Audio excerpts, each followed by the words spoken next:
Hey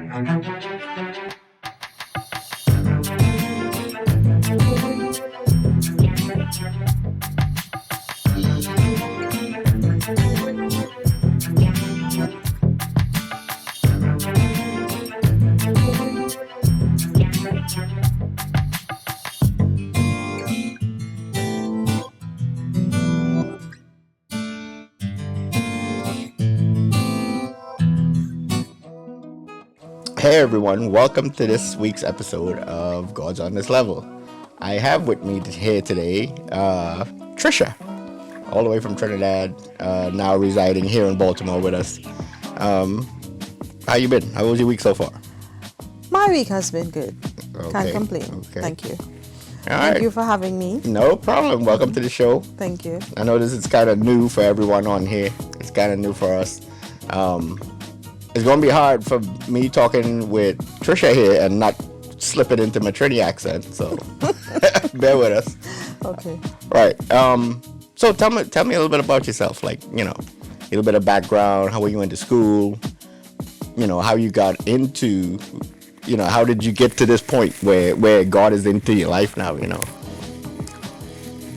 Now, if I have to give you an honest answer as to how I got to this point where Right. God is into my life now, this would take months. Oh, okay. Okay. So I guess we'll have to do this over and over and over again because it was not an overnight thing. Right. It was not an overnight thing. It took So when would you say Yes. you were your first introduction of like how growing up in the Caribbean? I know growing up in the Caribbean we have school. Unlike America, we have school. There's God in the school still. You say, our Father, all that stuff. We had grace before meals, depending on what school you went to. So, I guess you were introduced to that. So back then when I was in school, which was 10 years ago, Right. right? There was still this religious aspect where we had morning prayer, Right. prayer before lunch, prayer after lunch, and prayer before we leave to go at home. Right. Right. Right. It depends that, some people would have gone to a religious school, some people would have gone to a government school. I went to a government school, but still, prayer in school was still Standard. a must. Yeah, Right, it was standard, right. right? I didn't know what we were saying. All I know, you had to recite the prayer. Right. I didn't know what it meant. And I think that was the thing with most of us going to school in Trinidad. We all went through. It was a routine. Right, it was A basically routine. routine. You come in, you say the morning prayer. It was like a rhyme. You knew the rhyme. You didn't Right. think about what you were saying, Yeah. but you knew the words. At some point in time, I didn't even know the words. Right. I was just mumbling or fumbling, and I didn't even know the words. So basically, it was you just go through the routine, and that's it. Right. I didn't even know why we had to pray before we ate. Grace before meals. Yeah.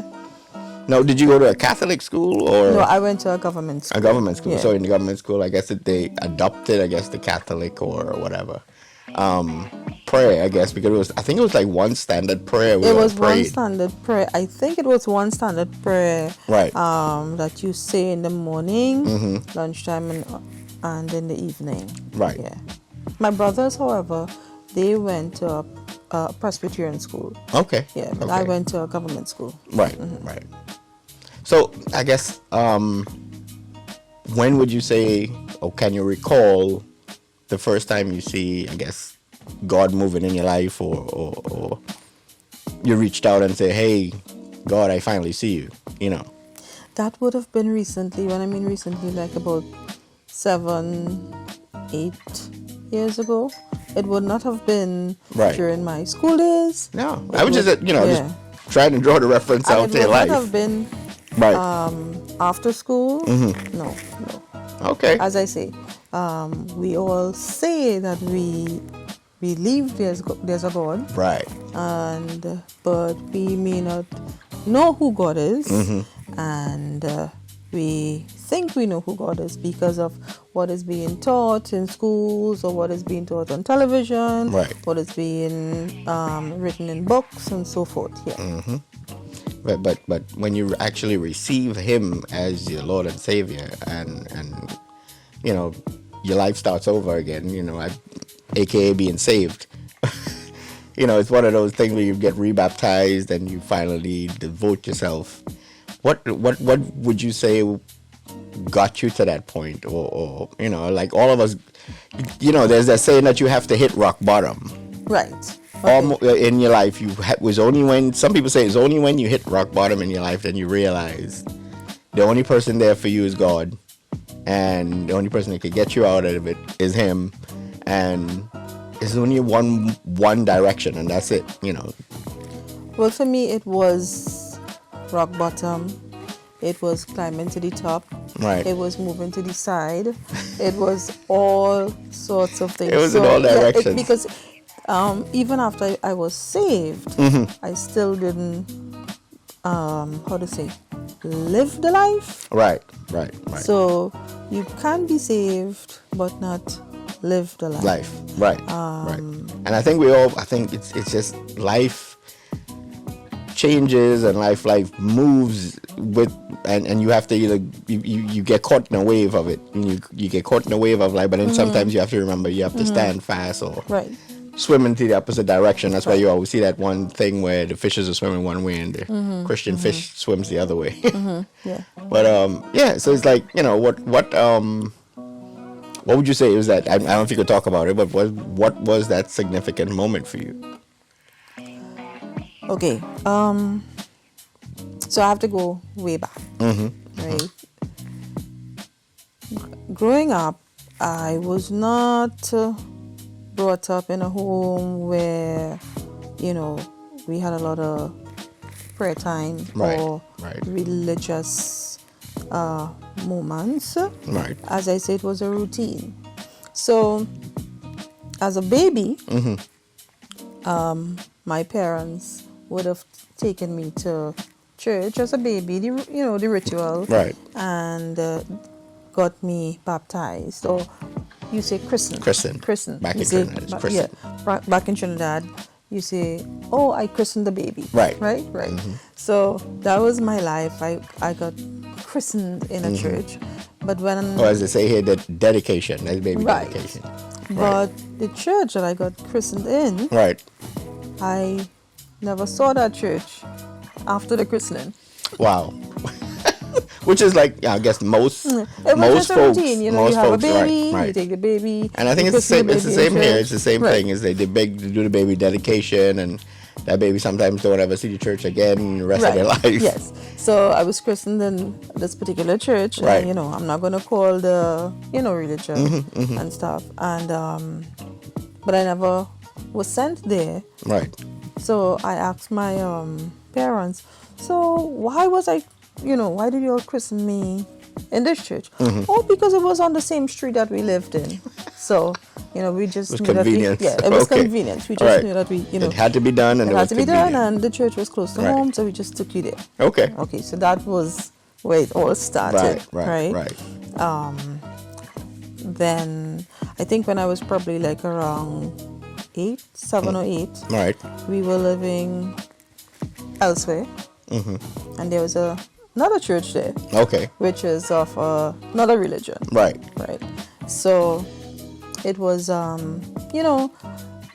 send your child to Sabbath school or Sunday school just because you don't want to keep them at home, and so they learn the something. correct thing to do is send them to as I say, Sabbath school or Sunday school. So I was sent there with my brother. I think my brother would have been like about 5 or 6 at the time. And then I would have been around 9 or 10. And every Saturday they would drop us. My mother would drop us. From 9 in the morning. And we wouldn't be home until like 1 p.m. I didn't understand what I was doing there. For all those hours, but it was, again, routine/ritual. You go there on a Saturday because it's the correct thing to do. Fast forward, high school, Right. religious instructions. Okay. That was one of the subjects once a week. Right. And I decided to sample. I want to sample. I want to go to all these different, classes. Right, So right. whatever religion you are, which whatever was on my birth certificate, I'm supposed to be in that class. Okay. But that was boring for me. I didn't want to go there. I So wanted to go. So you kind of dabbled in every, Yeah, so I every wanted to religion be in just to kind of everybody's see. business. Right. Okay. Yeah, I mean, I think, the thing about Trinidad, I think we all go through that where we all, as a nation in Trinidad, they all celebrate Diwali. They celebrate Right. Eid. Yes. So it's like you don't have to be Muslim Right. to celebrate Eid. You don't Right. have to be Hindu to do Diwali. It's just it became a It cultural was thing. a cultural thing. Yep. Right. Whichever was more fun Right. or more exciting, that's where you want Oh, to who had be. the better food? Right. Mind you, my both parents Right. were of different religious backgrounds. Right.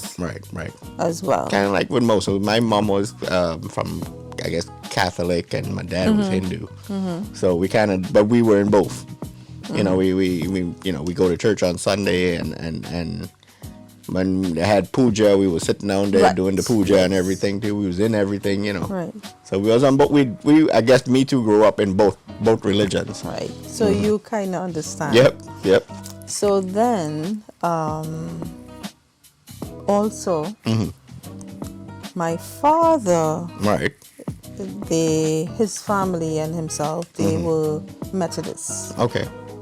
So that was the main religion in my father's family. Right. And it was mandatory at that point in time because I would have been, by then I would say 12, 13. Right. Right. So we had to go to the Methodist church because, that was my father's religion and his family's religion, even though he was not in church. Right. So, But out of respect. right. So out of respect, we decided to go there on a Sunday, and we had Sunday school. I'm not gonna lie, I didn't like it.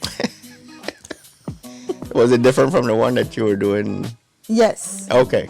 So the one that I was doing when I was When you had a just little moved. younger, Right. it was more lively. Right. More fun, Music, I guess. you Right. learn a lot and stuff. The Methodist for me, it wasn't working out. It was more solemn. Yeah. But again, we kept moving around from church to church to church to church. Right. From the Methodist, we went to another church close to home for a Right. few years. By this time, I'm 19. Okay. 19, 20. Okay. Yeah. So we are in church, Right. but we are not really In church. in church. Right. I got Yeah. you. We are in church every Sunday, but not in church. We are in church, but we don't know who God Again, is. routine. It was we don't just know routine. who God is Right. because I'm not praying. I Right. don't know how to pray. I don't know how to read my Bible, and I do not know how to talk to God Talk to right. Right. That's what I was just gonna say. You don't know how to have a conversation. or with have a him. relationship. Right. Yeah. So I'm 19. 19, 20. Yeah. During that time, you're an adult now, so you're free to do whatever you want in terms of, you're in high school, you finish high school, you're working, and that's Right. where the fun starts. Right. You grow up now. You have to get a job. You have to get a job. You see the outside world, the limelight, the Right. party, The datings, all that stuff. party, the friends. Yeah, right. Fete, So, as they no say more in church. Trinidad. No more church. Right. That's it for me and church. Right. That was your routine over. Right. Into the party. Party scene. Right. Friends. Everywhere you go, you have friends. In work, in the club, yeah. So that was a life. Okay. So after all the partying, where you went after that? Oh well, this went on for years. Party date, party date, party date. And you would do so much in terms of. I mean, I was into everything carnival. Right. I was playing mass from the age of 18, 19. Okay. 18 or 19. And I'm talking about in the big bands. Right. Yeah. Every carnival party, every fete, everything, you would do. And you would feel that you are happy. You feel the sense of enjoyment and the sense of accomplished fulfillment, and you accomplish so much. And then what happened? As I say, it's a series of things. One night I was driving home because, as I say, you have friends. I would go to these parties, and my friends, there was a group of us, but I was the only one who would drive. Right. They didn't have their license or whatever. Right. So I would leave from point A, go and pick up this one at point B, Right. then go to point C. It's basically make the whole around, pick everybody up. In Trinidad. You leave Shagonas, you Right. go to Tunapuna, you go to El Dorado, sometimes you go all the way to Arima, Right. Aruca, and then you head to Where the destination? which is most of the time in the west. Right. And then we would leave these parties, and then I would drop each and every one home. So by the time you get back home is what? Daylight? 5, 6. You got to tell me. I remember Right. my days. I remember my days doing the same thing. Right. And one night, or I should say one morning, because it was like Right, like 5, 6 in the morning, morning, right. I was driving home, right? Now, during all this that is taking place, you have other things happening in your life. Right. You have work, you have studies, you have your career, you have the dating, Right. the heartaches, the heartbreaks, you have sickness, Right. you have financial struggles, you have broken friendships, meaning not just with you and a male, but you and maybe a co-worker or a family member, something like that. Right. So you have all that dealing with in your life. And so this is why when the weekend comes, you just want to unwind. Yes. Right? Stress, relief Whatever some stress. problems you have, you want to take a drink or go to a party. So this is what Friday and Saturday and maybe Sunday. Right. Sometimes we would be out Thursday, Friday, Saturday, Sunday. Right. So one morning, this would have been like about 5 a.m. on the way back home after I dropped everybody home. I heard a voice. Well, I have to say I heard a voice say, if in the event something happens to you now on the road, for example, you get a flat tire or a vehicular accident or whatever, while you are on your way home now, who are you going to call? That was what I heard. Right. Right? Which one of your friends, male or female, can you call now to help you? To assist, right. To come out there and help you. Right. Right. And when I really thought about it, I was like, I can't call anyone. Right. Most of them don't have vehicles. And if I'm calling a male, most of them might have a girlfriend or married or something like that. So I really can't call anyone to help me. What about family? No family? Right? Well, my family, where I from, my family live really far. Right. Yeah. Right. So most of my family members, they didn't live Close within enough. the Right. vicinity of where I lived. Yeah. Right. I, at that point in time though, I was married, and the only person you can really call, right, is your, yes, you can Your call your spouse. husband, Right. or you can call your father. I can call my brothers. But when that question was asked, as I said, I heard a voice.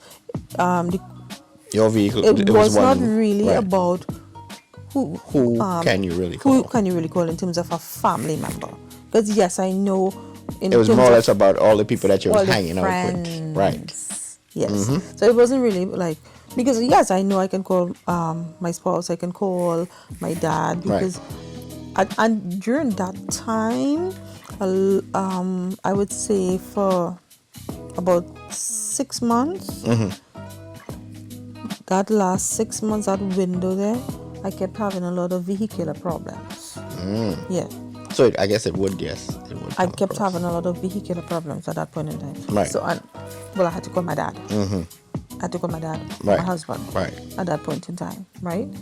But could I have really called any other friend? So when that question was when came to my mind, or conscious, as I right. said, when I heard that voice, it wasn't really about family member. It was about all the these people people you're hanging out who with. you hang out with, And picking up and dropping home yeah, safely. religiously, Right. and stuff. Can any one of these people help you? Right. Okay. So that would be the first time you say you actually heard or recognized. No. Okay. I would say that is the first time, yes. But during that time, I was in Still. church. Okay. Okay. I was in church because when I heard that voice, I was already married. I already had my daughter. My daughter was already in church. Okay. I was in church, but not in church. I got you. Yeah. So Right. I was in church, but not In in church. I was in church, but I did not know. Still didn't have that relationship. Right. I didn't Right. have that relationship with, Okay. with God. And I was in church, but not obedient. Right. Right. Because, I mean, you're in church and, you're hearing these pastors teaching and Right. preaching Right. about the do's and the don'ts, about living right, not living right, But I was only going to church because, well, now I'll say it, because I would sit with, well, my mother and we would sit and we would talk and we would laugh at certain things. Now, because I was only going to church because she was forcing me at that point in I got time. you. I was being Right. forced. Right. Right? And I don't want to say as a child because I wasn't a child, I was an adult. But when you're being forced into something that you don't really want to, you think that, why are parents being like that, or why is this one being like that? So it's like she knew why she was encouraging me, but I Right. looked at it as though she was trying to force me. I know I went through that little, almost the same thing where it's like, my grandmother was more or less my grandmother was like you have, every time she came to visit, she was like, you guys have to go to church. Yeah. Which was Monday, Tuesday is this, and Wednesday is that. I Right. was like, geez, every whole week we go into church. What the hell? No, don't get me wrong. Right. I enjoyed. Well, yeah, I got friends in church. enjoyed going to church. I loved going to church, to the Right. particular church that she was going to, because by this time we moved out from the Right. other religious Right. rituals and stuff that I mentioned. Right. And she was grounded in this particular ministry. Right. And I enjoyed being there. It was more family oriented and so on. More modern. I don't know if that's the word, but it it was a nice family-oriented atmosphere. Right. I was learning. Mm-hmm. I was understanding Right. as compared to when I was younger, right? So I enjoyed, going to church every Sunday morning. But And I it guess still for you, was that not. was the perfect environment for your daughter. Yes. Right. Yes. Mm-hmm. But I still was not living the life. Mm-hmm. Mm-hmm. Yeah. Because you still hadn't accepted. Yeah, well, God works in mysterious ways. Right. And there are things that He would do or He would allow Right. to happen. Okay. Before you actually make that choice, because He doesn't force you. Right. Right. Mm-hmm. There are things that, as I say, He would do or He would allow, or some people, as you say earlier, have to hit rock bottom. Right. Some people don't. Mm-hmm. Some people just has to hear, your voice. Right. So it happens in different ways. So that, when I told you that voice that I heard 5 o'clock in the morning, that was just your conscience. Yes, that was basically God talking to me. Yes. Right. Right. But I still didn't 100%, give up. Right. On the life that I was living, or the friends, or whatever. Yeah. And so I slowed down. But still wasn't all the way committed. Yeah. Right. So when did it get there? All right. So I'm breaking it up for you because I'm not too sure how much time we have. Oh, yeah, we're like about 15 more minutes. Okay. Right. Maybe next time we'll get deeper into it, So, so I continue going to church, and I used to go to I was still clubbing, and I would get home at 6 in the morning, go straight in the shower, because by the time I got home, my mother was already getting dressed for church. For church. Oh, so you from the club straight to church. Church. Yes. My daughter would be getting dressed for church. But my husband, he sometimes he would have been working on Sundays. Sometimes he would have been in school. Not all the time.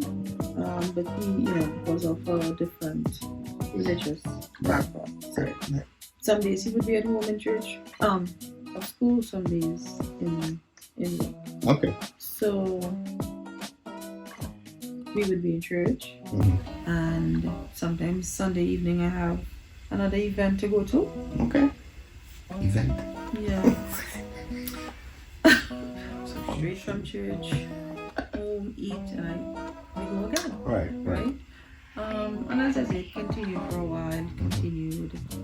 Certain things started to happen medically. Right. I'm not gonna go into that today.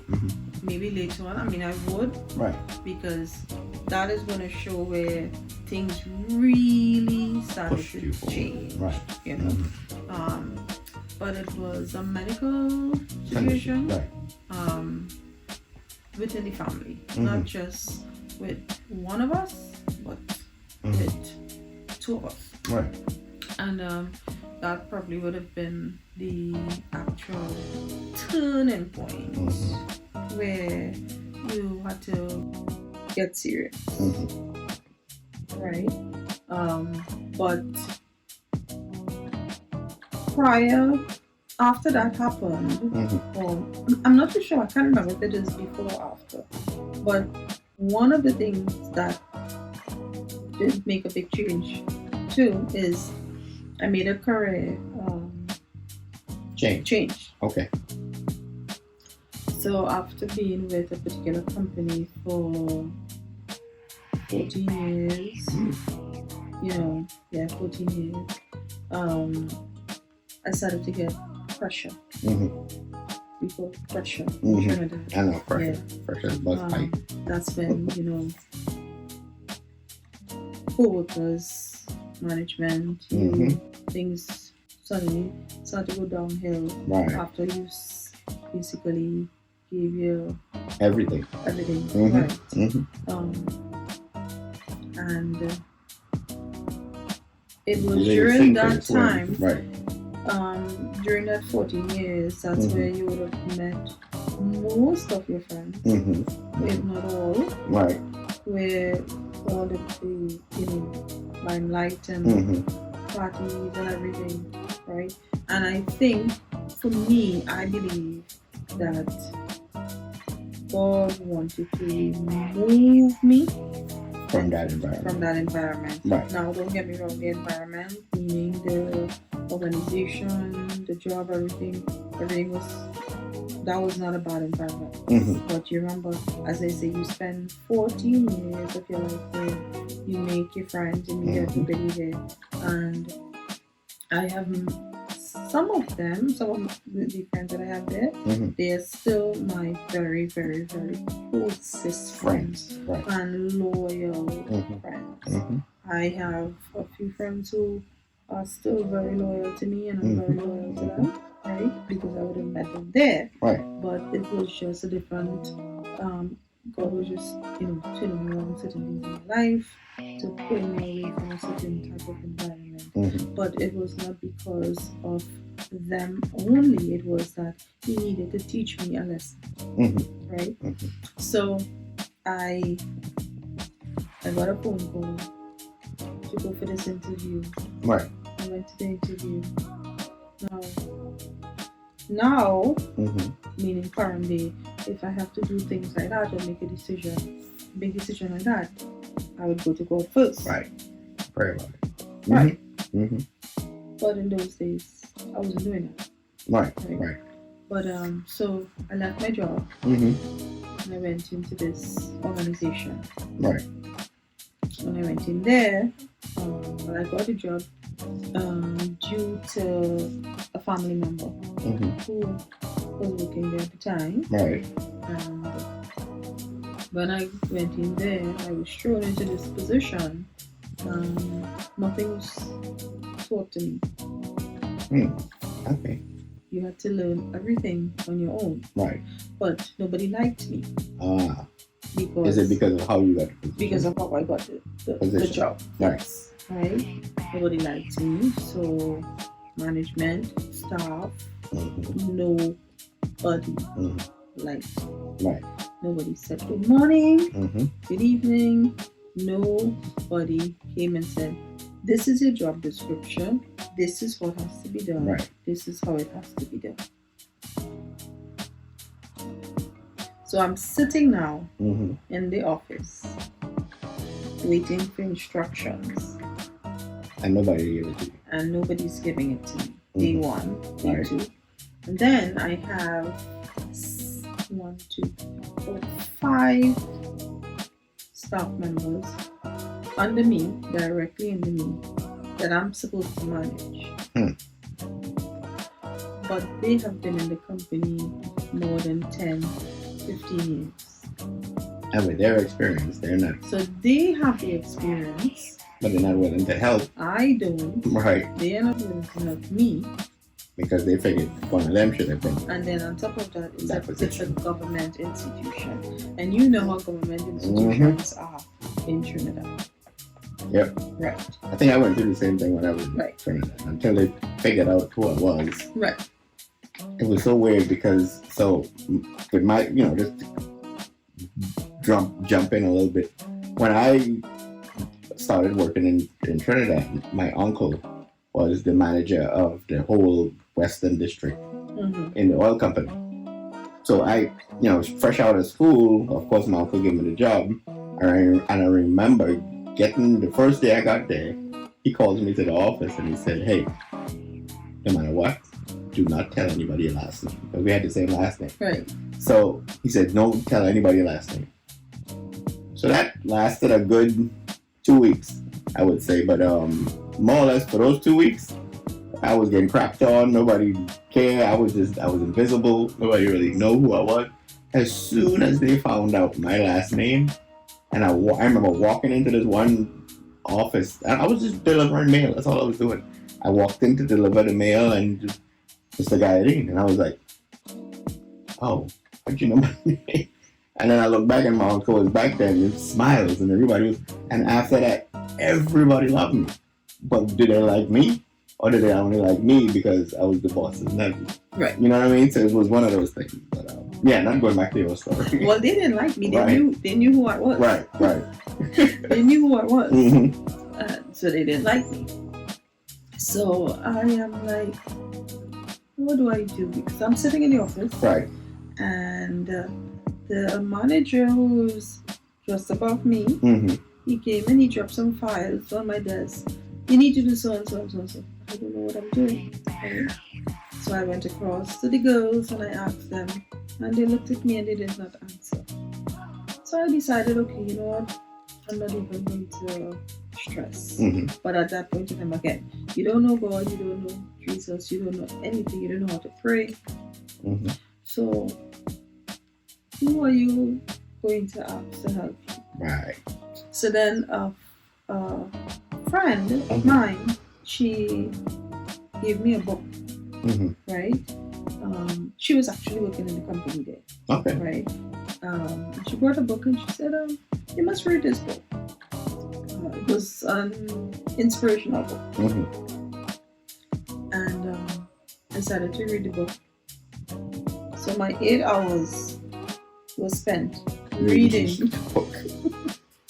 Reading? Now, was that a work-related book or? No, it was not work This related. inspirational and But how to deal with life. I don't know how to do the people job. Right. And nobody's helping me. So there I am reading this inspirational book. Mm-hmm. And with each topic or each chapter, Mm-hmm. would be backed up by Bible Scripture. verses and Okay. scriptures, and it would show you, okay, it would relate. This scripture is based. This is how it is going to help you Mm-hmm. with certain issues or whatever. And I kept reading and reading. I finished that entire book. Mm-hmm. She gave me another book, and I kept reading. And during that time, I stopped worrying about The who job. like me, Right. who don't like me. Mm-hmm. Stop worrying about the job, and I got deeper and deeper and deeper into this book. And while reading the book, I would, read the Bible Mm-hmm. because The reference to the scripture. referencing and stuff like that. And within, I would say, 3 weeks Mm-hmm. to a month, Mm-hmm. that was the best thing Best. since sliced bread. Okay. Yeah. The same though, the That- same staff Right. that didn't like me. Mm-hmm. They started to. One of them actually, Mm-hmm. one, and then eventually 2. Right. They started to come across, Mm-hmm. and they would help me with my work and show me what to do, and so forth. And so it was a process. It didn't happen overnight. It's amazing how, like, life. You always find yourself in a difficult situation, but then if you realize how to adapt yourself Right. into, because you're not changing the people, No. but you changed yourself, Mm-hmm. or not change yourself, but you I just left it in redirected God's your hand. feelings, I right? said, You redirected your feelings, you left it in God's hands, and you realize how you adapt, Right. and it's like Yeah. the military, you adapt and overcome. That's their thing, but it's amazing. It's like when you do therapy, Mm-hmm. it's like therapy is the same thing. You go and you fix yourself, and then when you come back, your marriage is different. Mm-hmm. But you didn't change your marriage. You Mhm. changed your outlook on it, Mm-hmm. the way you handle it, the way Mhm. everything else, and Mm-hmm. but God puts those things in place to Yeah. get you where He needs to get you. True. You know what I mean? But you also, like you were saying, like when you were in that other company for 14 years or whatnot, He had you there for a while, I would say, to give you the experience. Right, so I got Like sometimes we need that negative experience. no, but when I was there for that 14 years, Mhm. I never had a negative experience. Mm-hmm. It was to me, it was the best 14 years of my work life. Of your work life, right? Right? Mm-hmm. And even if I talk to my friends now, I would say, that was the best, one of the best places that I've ever worked in, because not only did you meet a family, meaning the friendship that that now has become but and one day I'm gonna say who I work for, but we learned so much in terms of our customer service skills and management and so on. So at the time when you're working for the organization, you think that it's just so strict, but now I realize whatever we learned there, how much you took away it has from it. benefited me, and not just me, but all of us who worked there and who's no longer there. Right. So as I say, it was like my comfort zone. Okay. So God had to take me away from my comfort zone because it's too comfortable. Right. And bring me to a place where I was uncomfortable, right? Where I needed Him because I was so uncomfortable. So now you have to solely depend on Him. Yeah. Right. So working there now, the girls are, warming up. I'm learning my work. I'm learning what to do. They're showing me what to do. Then I eventually moved from my office into the same space with them. Right. And, we're working as a team. And so forth. Of course, there was one. Has to be one. In particular. She was not giving. Yeah.